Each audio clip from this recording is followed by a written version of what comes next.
Imagina la madrugada del 28 de noviembre de 1953. Nueva York duerme. El termómetro roza los 4 grados bajo cero y la ciudad huele a nieve y a cemento mojado. En la planta 13 del Hotel Statler, un hombre de 43 años se despierta en medio de la oscuridad. Su nombre es Frank Olson. Es científico. Trabaja para el gobierno de los Estados Unidos. Y en este momento, Frank Olson tiene miedo.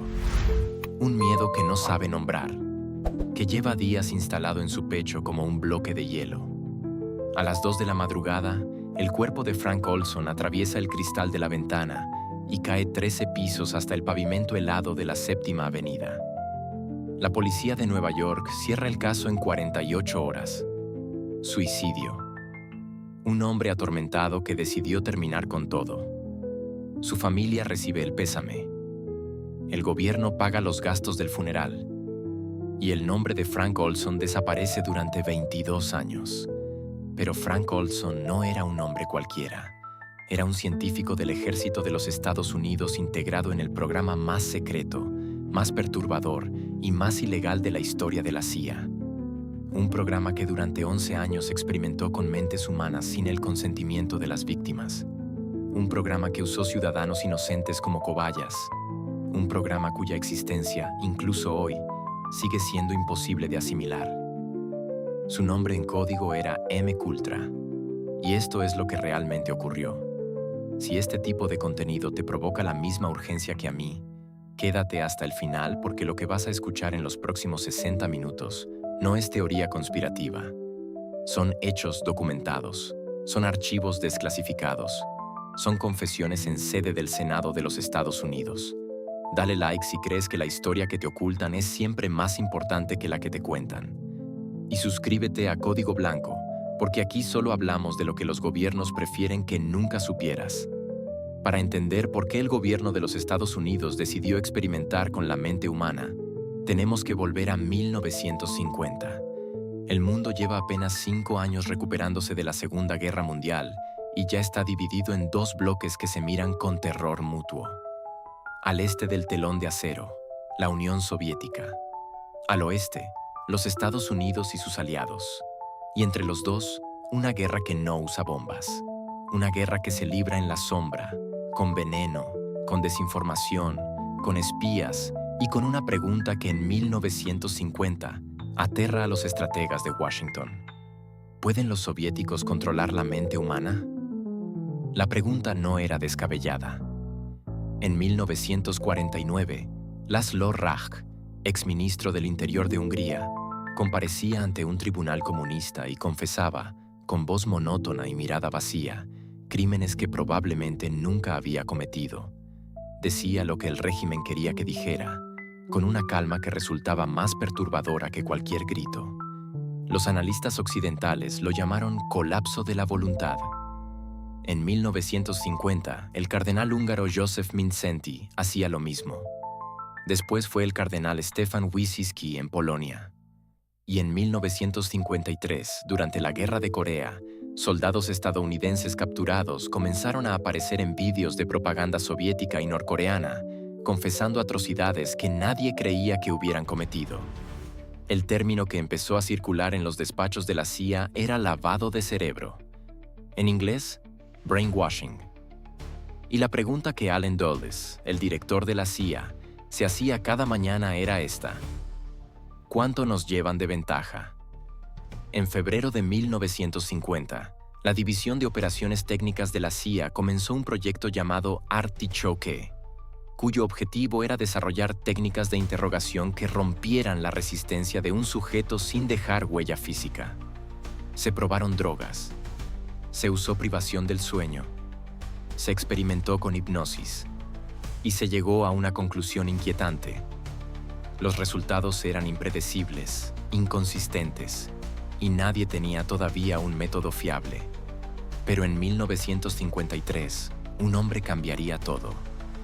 Un hombre que combinaba la brillantez de un químico de élite con la frialdad de alguien capaz de ver a otro ser humano como un objeto de laboratorio. Su nombre era Sidney Gottlieb, y tenía un plan. El 13 de abril de 1953 es una fecha que debería estar en todos los libros de historia. Ese día, en un despacho de la sede central de la CIA en Washington, D.C., Allen Dulles firmó la autorización del proyecto número 386. En los documentos internos figuraba con dos nombres. Primero MK Delta, luego, en su versión expandida, MK Ultra. Las siglas MK correspondían al Departamento de Operaciones Técnicas. Ultra era simplemente una palabra que evocaba poder total, control absoluto. El presupuesto inicial era de $300,000, una cantidad enorme para la época. Con el tiempo, se canalizaría a través de 44 universidades, 15 empresas farmacéuticas, 12 hospitales, 3 prisiones y una cantidad de instalaciones secretas que nunca ha sido completamente inventariada. El número total de subproyectos confirmados es de 150. 150 programas diferentes, cada uno con su propio protocolo, su propio objetivo y sus propias víctimas. El objetivo oficial, según los documentos desclasificados, era desarrollar materiales y técnicas para el control de la conducta humana. Lo que eso significaba en la práctica era algo mucho más concreto. La CIA quería una droga, o una combinación de técnicas, que permitiera a un interrogador extraer información de una persona sin que ésta pudiera resistirse. Quería poder borrar memorias. Quería poder implantar órdenes en la mente de alguien y que esa persona las ejecutara sin recordar haberlas recibido. El hombre que Dulles eligió para dirigir todo esto fue Sidney Gottlieb, un químico de 33 años, nacido en el Bronx, hijo de inmigrantes judíos húngaros, que cojeaba de nacimiento y tartamudeaba ligeramente al hablar. Gottlieb era un hombre profundamente contradictorio. En su vida personal era poeta, criaba cabras, hacía senderismo, tocaba música folk. En su vida profesional era capaz de ordenar, con la misma serenidad con la que daba de comer a sus animales, que se administrara LSD a un paciente psiquiátrico sin su conocimiento para ver cuántos días tardaba en perder completamente la razón. Gottlieb reportaba directamente al director de la CIA, saltándose todos los niveles intermedios de supervisión. Sus operaciones no figuraban en los presupuestos oficiales. Sus experimentos no requerían aprobación ética de ningún organismo externo. Era, en todos los sentidos que importan, un hombre sin control. Un científico con poder absoluto y sin consecuencias. La primera decisión de Gottlieb fue adquirir todo el stock mundial disponible de LSD-25, la dietilamida del ácido lisérgico, una sustancia recién sintetizada por los laboratorios Sandoz de Suiza.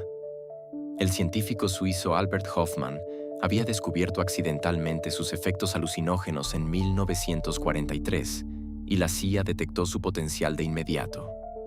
Gottlieb pagó $240,000 por más de 10 kilos de LSD puro. Era suficiente para inducir experiencias alucinógenas en 100 millones de personas, y comenzó a usarlo. ¿Cómo experimentas con una droga que altera la percepción de la realidad de forma impredecible? Si eres Sidney Gottlieb en 1953, la respuesta es simple. La administras en secreto a personas que no pueden negarse a recibirla. Y cuando digo que no pueden negarse, no me refiero a que estén bajo presión. Me refiero a que no saben que están siendo drogadas.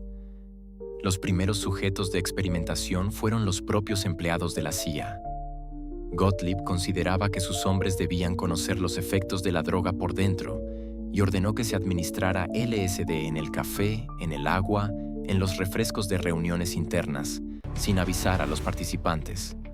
En noviembre de 1953, durante un retiro científico en un hotel de Maryland, 2 agentes recibieron LSD en sus bebidas antes de la cena. Uno de ellos era Frank Olson. Olson pasó la noche siguiente en estado de pánico agudo. Veía sombras que no existían. Sentía que perdía la capacidad de distinguir lo real de lo imaginado. En los días siguientes desarrolló una paranoia creciente. Comenzó a decir que había algo que tenía que confesar, que había hecho cosas en su trabajo de las que no podía hablar, que lo estaban vigilando, que ya no era libre. Sus superiores en la CIA, preocupados por su estado mental y, Probablemente mucho más preocupados por lo que podría llegar a contar, lo llevaron a Nueva York, oficialmente, para que visitara a un psiquiatra. 10 días después de haber tomado el LSD sin saberlo, Frank Olson caía desde la planta 13 del Hotel Statler. Y ya sé lo que estás pensando. Pero antes de llegar al caso Olson, necesito que entiendas la escala real de lo que Gottlieb estaba haciendo, porque Olson no era el único. Los experimentos se expandieron rápidamente hacia lugares donde la CIA tenía acceso a sujetos humanos que no podían protestar. Hospitales psiquiátricos del Estado, cárceles federales, centros de desintoxicación. Los presos de la penitenciaría de Atlanta recibieron dosis masivas de LSD durante 77 días consecutivos. Los investigadores querían saber si el efecto acumulativo destruía permanentemente la capacidad de formar recuerdos. En el Hospital Estatal de Kentucky, un sujeto recibió LSD de forma continua durante 174 días. 174 días. Casi 6 meses. Sin interrupciones. Sin consentimiento. Sin posibilidad de negarse. En hospitales psiquiátricos de Nueva York, Chicago y San Francisco se administró LSD a pacientes que ya estaban internados por trastornos graves.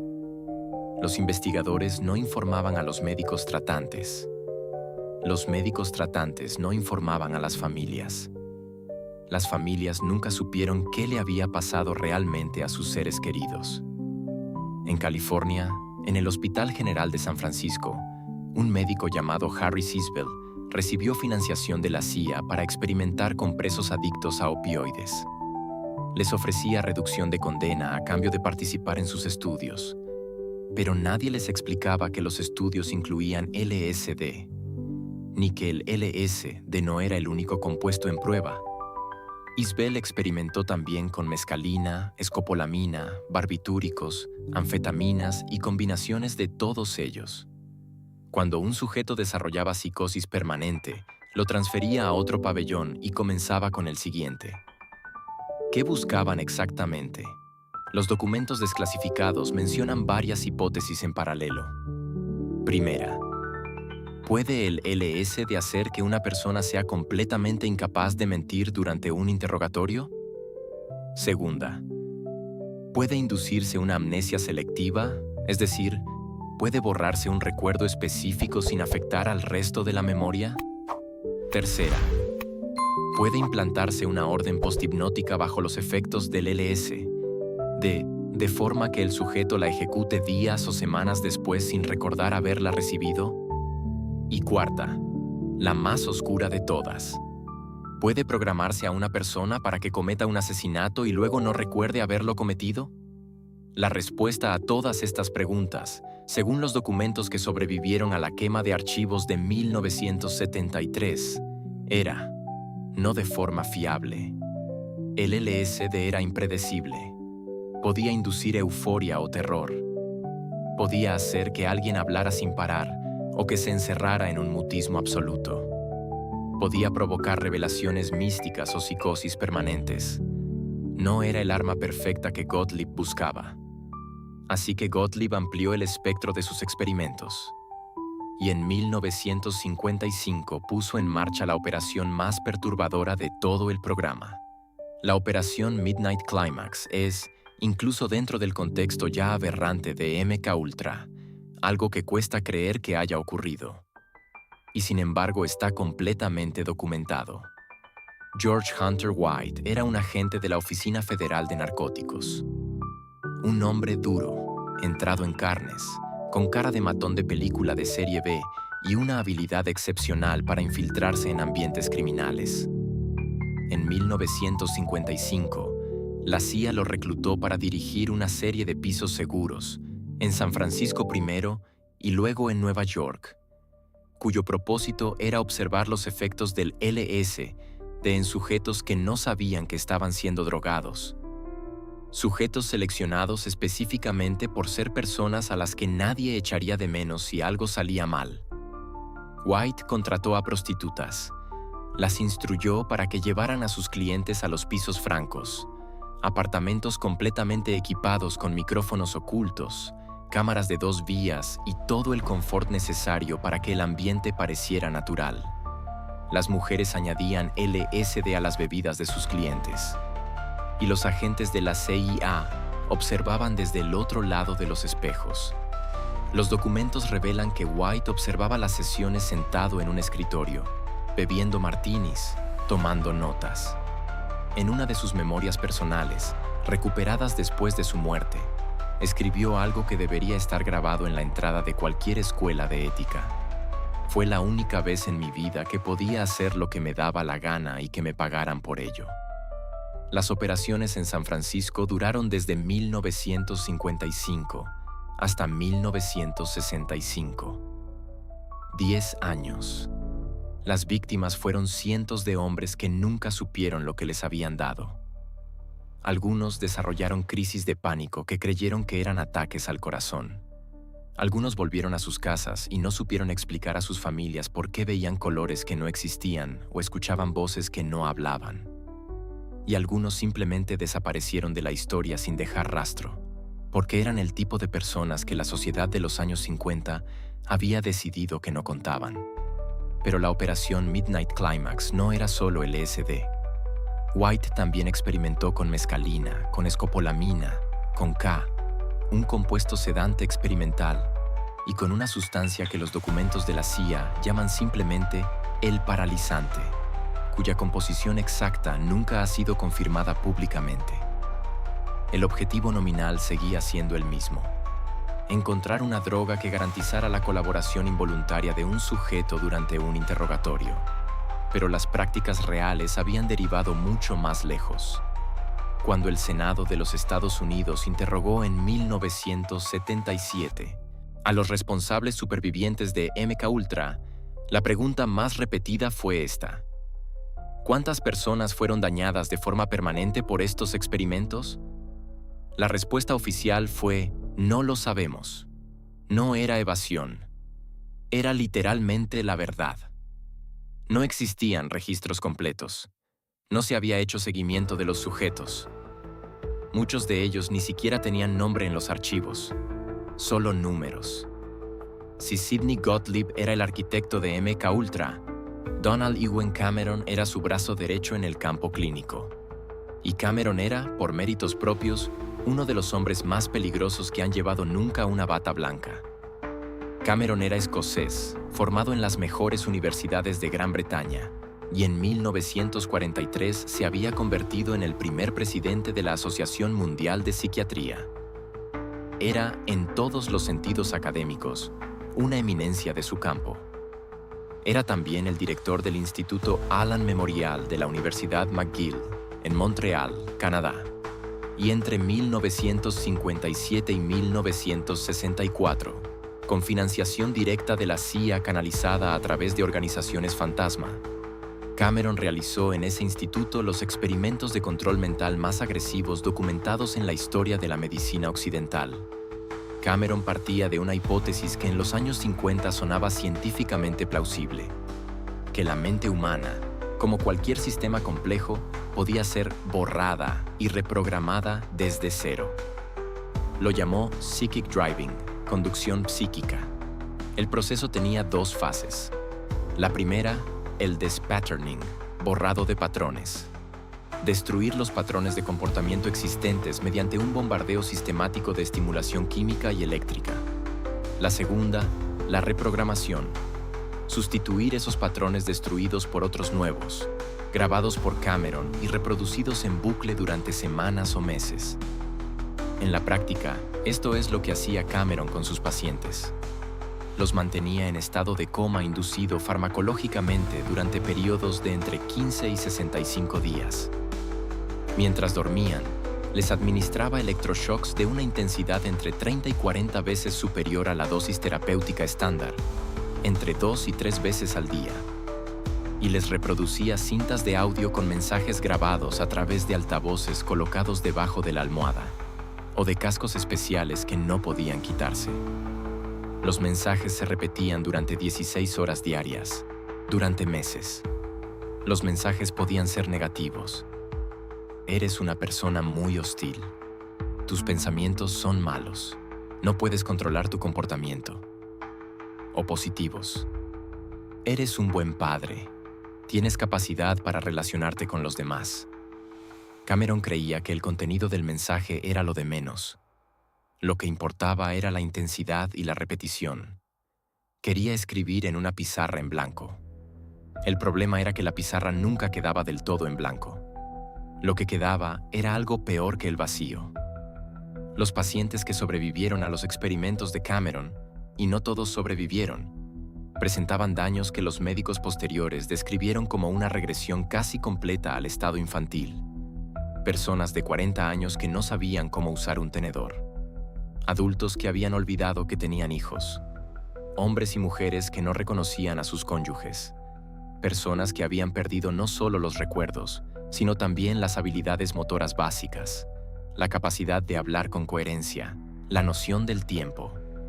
En 1977, cuando la CIA desclasificó los documentos de MKUltra, el nombre de Cameron apareció vinculado al subproyecto 68.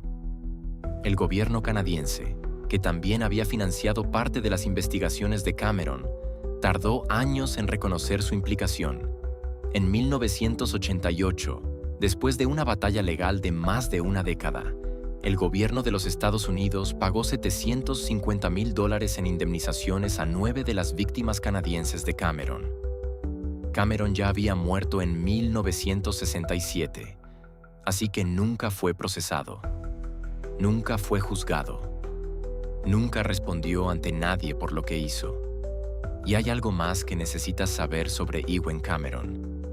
Cuando era joven médico, Cameron había participado como experto psiquiátrico en los juicios de Nuremberg.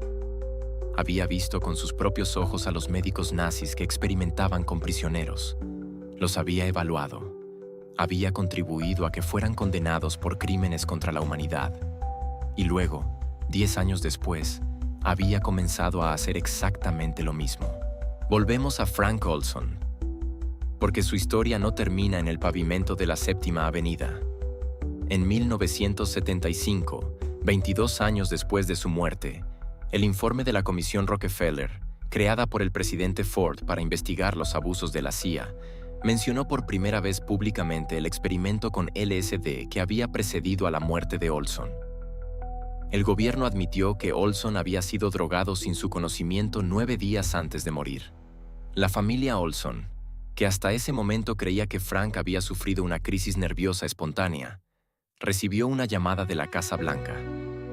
El presidente Ford en persona se disculpó. William Colby, director de la CIA, se reunió con la familia y les entregó documentos. El Congreso pagó $750,000 en compensación. Y aquí es donde la historia se complica. Eric Olson, el hijo de Frank, no aceptó la versión oficial.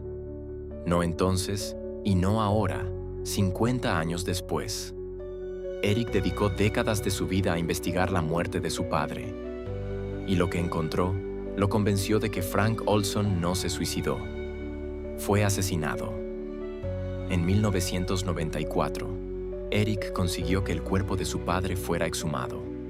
El forense que realizó la autopsia, el Dr. James Stars de la Universidad George Washington, encontró algo que no había en el informe original de 1953.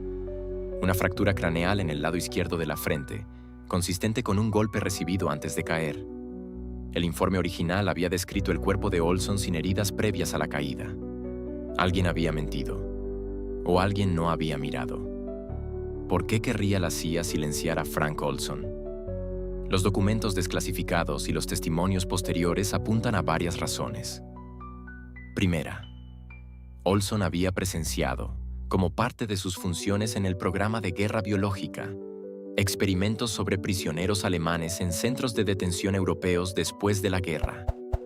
Experimentos que, si se hubieran hecho públicos, habrían destruido la reputación internacional de los Estados Unidos. Segunda, Olson había comenzado a expresar dudas sobre el programa MKUltra. Había dicho a compañeros que quería dejarlo todo, que no podía seguir, que necesitaba confesar algo. Y en el mundo de la CIA de los años 50, un científico que quería confesar algo, era lo más parecido a una bomba de relojería. El gobierno de los Estados Unidos nunca reabrió el caso formalmente. En 1996, el fiscal del distrito de Manhattan comenzó una investigación, pero la abandonó al año siguiente, alegando que la prescripción del delito impedía cualquier procesamiento. El archivo del caso está en parte clasificado todavía hoy. Eric Olson sigue vivo, sigue hablando, sigue diciendo, con la calma agotada de alguien que lleva 5 décadas repitiendo la misma verdad a quienes no quieren escucharla. Mi padre fue asesinado por la CIA, y ellos lo saben, y nosotros lo sabemos. Y la única razón por la que nadie ha respondido por ello es que el gobierno de los Estados Unidos decidió que la impunidad era menos costosa que la justicia. En enero de 1973, Richard Helms, director saliente de la CIA, dio una orden que cambiaría para siempre la forma en que la historia juzgaría a su organización. Ordenó la destrucción de todos los archivos de MKUltra. Helms sabía lo que se venía. El escándalo Watergate estaba deshaciendo la presidencia de Nixon. El Congreso estaba empezando a investigar los abusos de las agencias de inteligencia. Y Helms, que conocía mejor que nadie el contenido de los archivos de MKUltra, decidió que esos papeles no podían existir cuando llegaran los investigadores. Los documentos fueron destruidos de forma sistemática. Cajas enteras de expedimentos, informes, protocolos, listas de sujetos, resultados de experimentos, facturas, registros de pagos.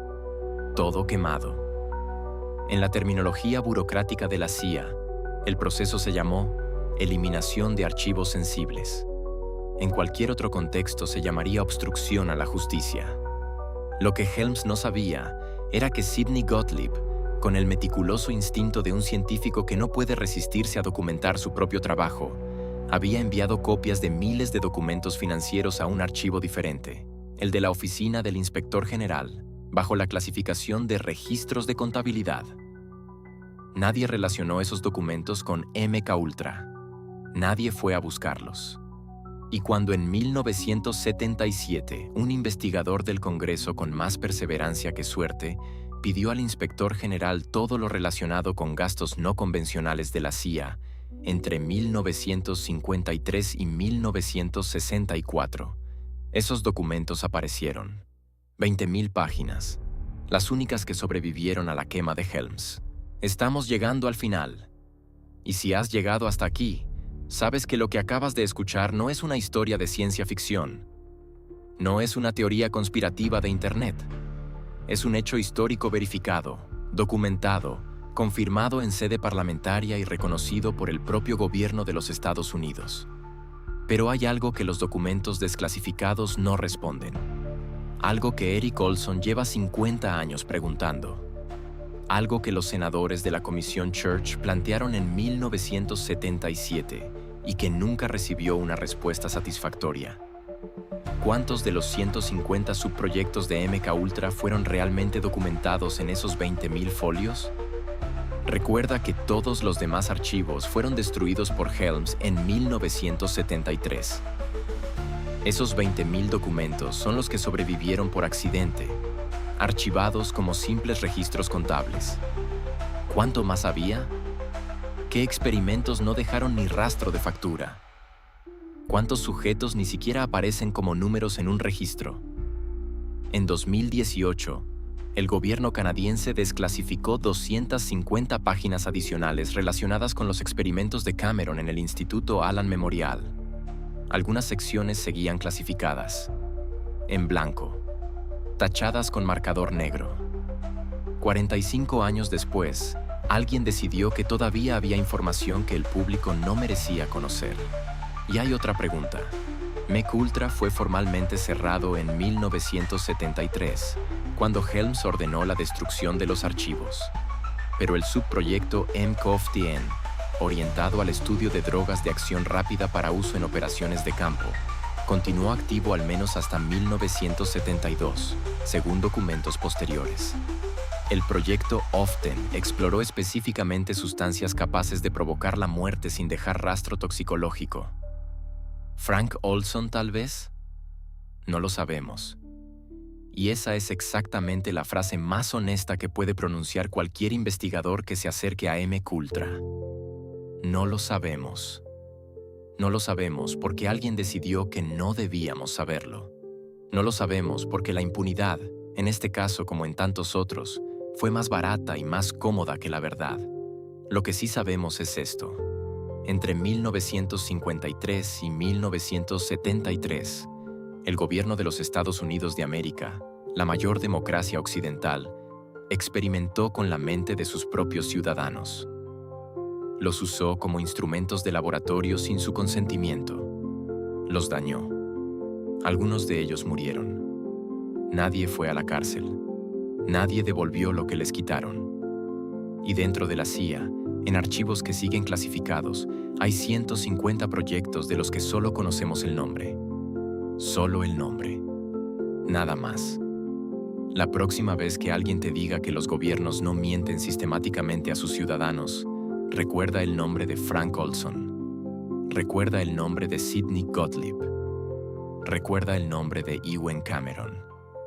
Y recuerda que lo que hoy sigue clasificado puede ser, dentro de 50 años, el próximo MKUltra. Si este contenido te parece importante, compártelo. Ponle like. Comenta qué operación secreta desclasificada quieres que investiguemos la próxima vez. ¿La operación Paperclip que trajo a científicos nazis a trabajar para Estados Unidos? ¿El proyecto Stargate? ¿El programa de espionaje psíquico de la CIA? ¿La operación Northwoods? ¿El plan para